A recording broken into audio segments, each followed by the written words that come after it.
Video like जरूर कर लीजिए और ऐसे वीडियो लगातार फ्री में पाने के लिए चैनल को तुरंत सब्सक्राइब कर लीजिए और बेल आइकन को जरूर टैप कर लीजिए ताकि आगे भी सारे वीडियो आपको मिलते रहे। यूट्यूब में फॉलो करते हैं तो प्लीज ये वाला फ्री टेलीग्राम चैनल जरूर ज्वाइन कर लीजिएगा। सारे नोटिफिकेशन सारे अपडेट यहीं पे आते हैं, ध्यान रखिए। नमस्कार साथियों, स्वागत है आप सभी का स्टडी फॉर सिविल सर्विसेज में। ये क्लास है हमारी मॉडर्न इंडिया की और मॉडर्न इंडिया में जो टॉपिक हम लोग डिस्कस कर रहे हैं वो है गवर्नर जनरल और वायसराय के बाद इनसे जुड़े इंपॉर्टेंट फैक्ट्स जो कि विभिन्न एग्जाम्स में पूछे जा चुके हैं या पूछे जाते हैं। तो चलिए एक एक करके इनको देख लेते हैं साथियों।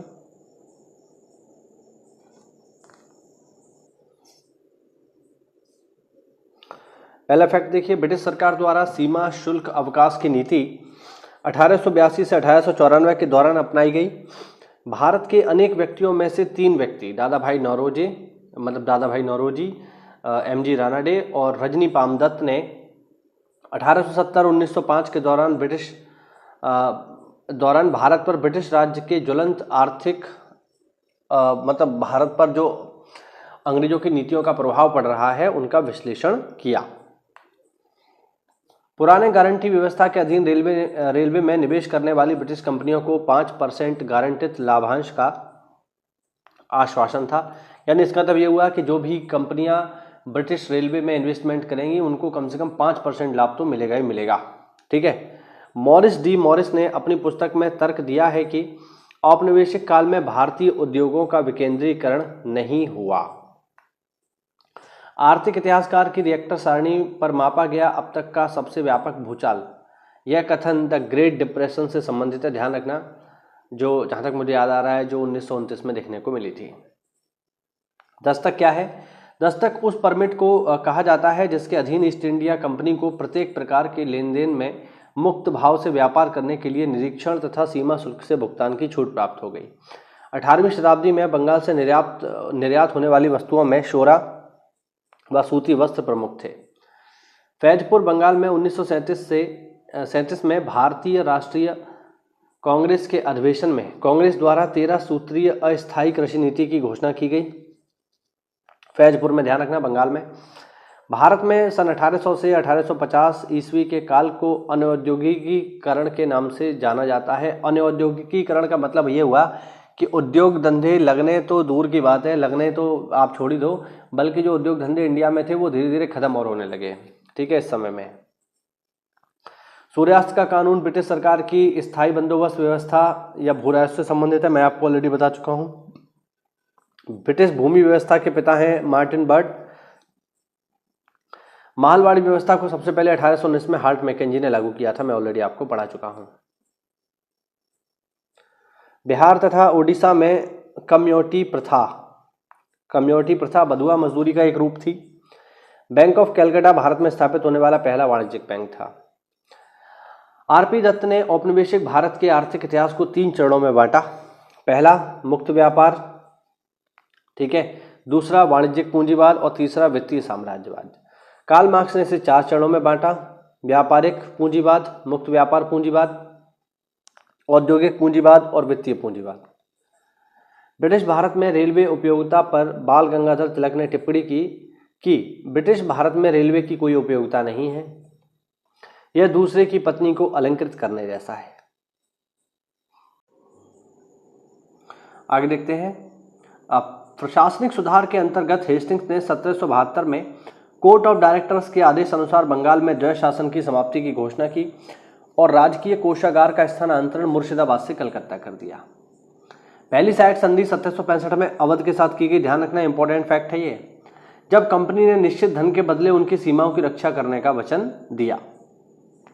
1789 ईस्वी की घोषणा के द्वारा बंगाल में दासों का निर्यात बंद कर दिया गया, दास प्रथा को समाप्त कर दिया गया। 1811 और 1823 में दासों के संबंध में कानून बनाए गए। 1833 ईस्वी के चार्टर एक्ट में दासता को शीघ्र अतिशीघ्र समाप्त करने के लिए गवर्नर से कानून बनाने को कहा गया। 1843 में समस्त ब्रिटिश भारत से दासता को समाप्त कर दिया गया और 1860 में जो आईपीसी बनाई गई उसमें दासता को अपराध घोषित कर दिया। यानी आज आप किसी भी व्यक्ति को दास या गुलाम नहीं बना सकते, ये नियम सरकार ने बना दिया।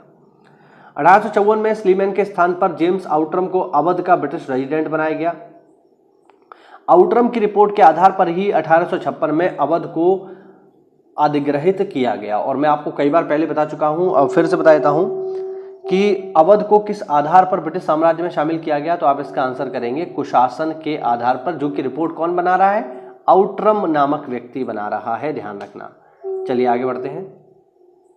पहली रेलवे लाइन 1853 में बंबई से थाने के बीच डलहौजी के समय में चली, सबको पता है। रेल यात्रा का प्रारंभ ग्रेट इंडियन पेनिनसुलन रेलवे द्वारा किया गया था। यह ध्यान रखना कि जो रेलवे चलाई गई थी वो कौन चला रहा था, तो ग्रेट इंडियन पेनिनसुला रेलवे, ये प्राइवेट कंपनी थी, ये भी ध्यान रखना। रेलवे का सबसे ज्यादा विस्तार 1900 के समय में लॉर्ड कर्जन के समय के आसपास हुआ है। पब्लिक वर्क्स डिपार्टमेंट को 1845-1855 के दौरान स्वरूप देने वाले व्यक्ति लॉर्ड डलहौजी थे। 1857 की महान क्रांति का सबसे महत्वपूर्ण परिणाम था रानी विक्टोरिया का घोषणा पत्र, जो 1 नवंबर 1858 को आया, और इसके अंतर्गत इलाहाबाद में लॉर्ड कैनिंग को भारत का वायसराय घोषित कर दिया गया। ठीक है, चलिए आगे बढ़ते हैं।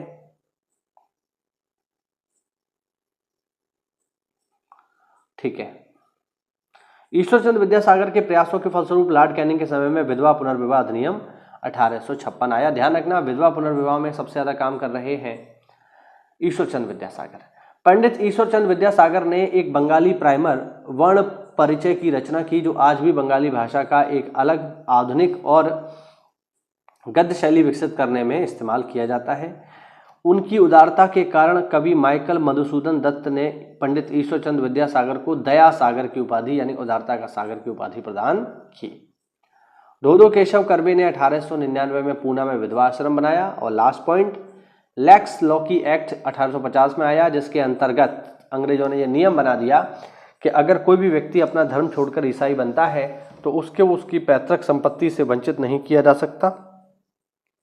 पहले क्या होता था, पहले जो व्यक्ति हिंदू धर्म छोड़ करके या मुस्लिम धर्म छोड़ करके ईसाई बन जाते थे, उनको उनकी पैतृक संपत्ति से उनके घर वाले वंचित कर देते थे। इस चीज़ का जो है नुकसान होने लगा अंग्रेजों को, क्योंकि लोग ईसाई धर्म नहीं अपनाते थे।